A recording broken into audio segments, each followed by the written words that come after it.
আজকের গল্প অনিন্দিতা মুখার্জি সাহার লেখা আমি সব পারি। বাপের বাড়ি থেকে যখন শ্বশুর বাড়ি যাচ্ছি সেদিন বাড়ির বড়দের অনেক উপদেশ শুনেছিলাম। যখন জেঠিমার সামনে গিয়ে দাঁড়ালাম, জেঠিমা বলল, নিজের খেয়াল রাখিস মা, বাড়ির সকলের দায়িত্ব এখন তোর, সবার খেয়াল রাখবি। কাকিমা বলল, সাবধানে যাস। দিদি বলল, কান্নার কিচ্ছু হয়নি, যা, আমরা আসছি পিছন পিছন। বড়দা বলল, চাকরিটা ছাড়বি না, মনে রাখবি ওটাই পরিচয়। কাকা বলল, সময় মতো খাওয়া দাওয়া করবি। মা বলল, কিছু প্রশ্ন থাকলে বুঝতে না পারলে শাশুড়িকে জিজ্ঞেস করবি। বাবা কিছু বলেনি। বাবার কাছ থেকে বেরোনোর সময় দেখলাম দরজার সামনে আমার এক মামি দাঁড়িয়ে। আমি কাছে যেতেই কানের কাছে বলল, শোন, দুটো কথা বলি। শ্বশুর বাড়িতে গিয়ে কখনো দেখাতে যাবি না তুই সব পারিস। কেউ কিছু পারিস কিনা জিজ্ঞেস করলে বলবি, কই জানি না তো। ওই কান্নার মধ্যেও মামির কথা শুনে হাসি পেয়ে গিয়েছিল। আবার বলল মামি, মনে রাখবি তিনটে শব্দ, কই জানি না তো।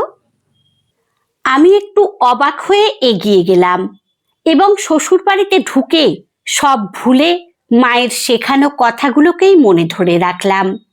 বউ ভাতের পরদিন সকাল সকাল চা করতে উঠলাম। মায়ের শেখানো নিয়মাবলীর একটা ছিল এটা। আমি ছোট থেকেই চাখোর, তাই এই বিষয়টাই আলাদাই একটা আত্মবিশ্বাস, আর সেখান থেকেই সকাল সকাল চা করতে যাওয়া। শ্বশুর বাড়িতে তখন আত্মীয় স্বজনে ভর্তি, প্রায় 18 জনের চা করেছিলাম। চা দিয়ে সবার অভিব্যক্তি লক্ষ্য করলাম। বেশ আশাহত আমি, কারণ এক একজনের চোখে মুখে এক এক রকম অভিব্যক্তি। কেউ খুশি, কেউ রাগী, কেউ বিরক্ত, কেউ আবার সান্ত্বনার দৃষ্টিতে দেখছে। শাশুড়ি মা বললেন, ভালো হয়েছে, তবে আমরা আর একটু হালকা চা খাই, এত লিকার চলে না, আর চিনি একটু বেশি খাই, ও কাল থেকে ঠিক হয়ে যাবে। বুঝলাম ভালো বউ সাজতে গিয়ে একটা দায়িত্ব ঘাড়ে এলো। খুশি হলাম, তখন এতটা বুড়ো হয়নি তো, তাই দায়িত্ব পেতে বেশ লাগতো। বিয়ের তখন 3 মাস বয়স। ইচ্ছে হলো একদিন আমার মায়ের মতো করে রুই মাছের ঝোল বানাবো, আলু দিয়ে বেশ মাখা মাখা ঝোল। মশলা বলতে জিরে বাটা আর লঙ্কা বাটা। রান্নাটা করার পর খুব প্রশংসা পেয়েছিলাম কিনা 12 বছর পর আর মনে নেই, তবে রুই মাছ আসলেই আমার দায়িত্ব হয়ে গেল। সব সময় মায়ের বানানো ঝোলই যে তা নয়, কোনোদিন শাশুড়ির বলা রেসিপিতেও রুইকে সাজাতাম আমি। একদিন অফিস থেকে ফেরার সময় শাশুড়ির ফোন, একটু অল্প করে বাজার আনতে পারবি, তোর বাবার পেটটা গরম হয়েছে। পাশ থেকে শুনলাম শ্বশুর গজগজ করছেন, ও বাচ্চা মেয়ে, পারে নাকি এত কিছু, ছেলেকে বলো যত রাতি হোক বাজার নিয়ে ফিরতে। শাশুড়ি বললেন, ও ফিরবে রাত 11টায়, তখন বাজার করলে রান্না হবে কখন, আর খাবো কি, সকালে আবার অফিস বেরোবে ওরা। শ্বশুর শাশুড়ির তর্ক শুনে রাগই হলো। পারবো না, এ কেমন কথা? বাড়িতে সত্যি বাজার করতে হয়নি, তাই বলে পারবো না, এটা বোধহয় ঠিক কথা নয়। মন খুলে ব্যাগ খুলে বাজার করলাম সেদিন।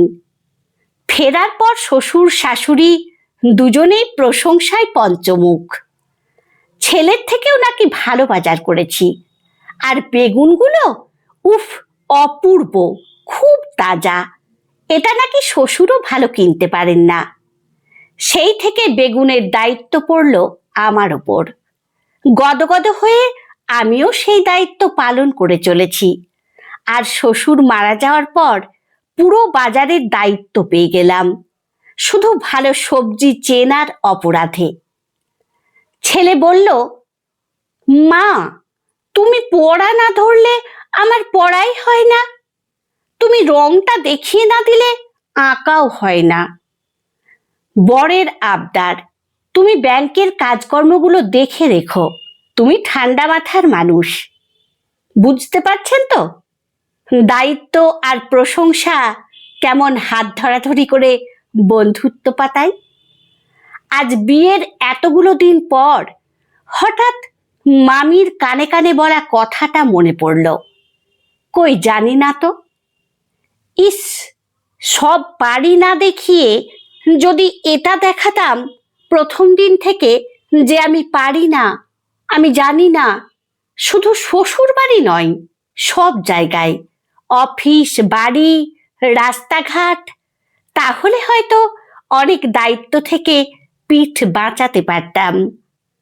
বাজার নিয়ে বাড়ি গিয়ে দেখি আমার কর্তাটি এক মগ কফি নিয়ে বসে হিসিস করে কফি উপভোগ করছে।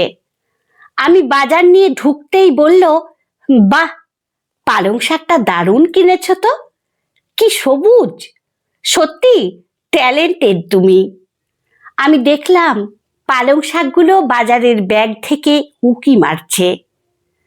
মামির কথাটার সত্যতা আজ বুঝতে পারি। সব পারি বলাটাই কোনো ক্রেডিট নেই, বরং বোকামির চূড়ান্ত। কই জানি না তো, এটা বরং অনেক পরিস্থিতিকে সামলে দেয়।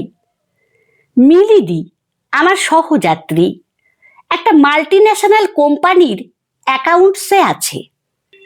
ওই সহযাত্রী নামক সম্পর্কটা খুব গভীর। ট্রেনের ওই ৩৫ মিনিট যে কত কিছু জানা হয়, চেনা হয়। আজ মিলিদি কথাগুলো যখন মুখভঙ্গি করে বলছিল, আমরা হেসেই অস্থির। তারপর ট্রেন থেকে নেমে স্টেশনের পাশের সবজিওয়ালা দাদাকে দেখে ফ্রিজে সবজির বাস্কেটটার কথা মনে পড়ল।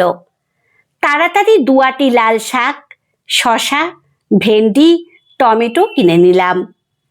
দেখলাম ঘুরে ফিরে আমিও ওই সব বাড়িতেই আটকে গেছি। মনে মনে হাসলাম। ঠিক করলাম, আমার যা হয়েছে হয়েই গেছে, তবে মেয়েকে শেখাবো ওই ৩টে মন্ত্র। কই জানি না তো, তবে সেটা এক্ষুনি না, আরো কিছুদিন পরে শেখাবো। না হলে পড়াতে বসালেই বলবে, কই জানি না তো। দেখা যাবে আমার শেখানো মন্ত্রে আমাকেই ঘায়েল করলো। গল্পটি আপনাদের কেমন লাগলো কমেন্টে অবশ্যই জানাবেন। ভালো লাগলে লাইক ও সাবস্ক্রাইব করে পাশে থাকবেন। ধন্যবাদ।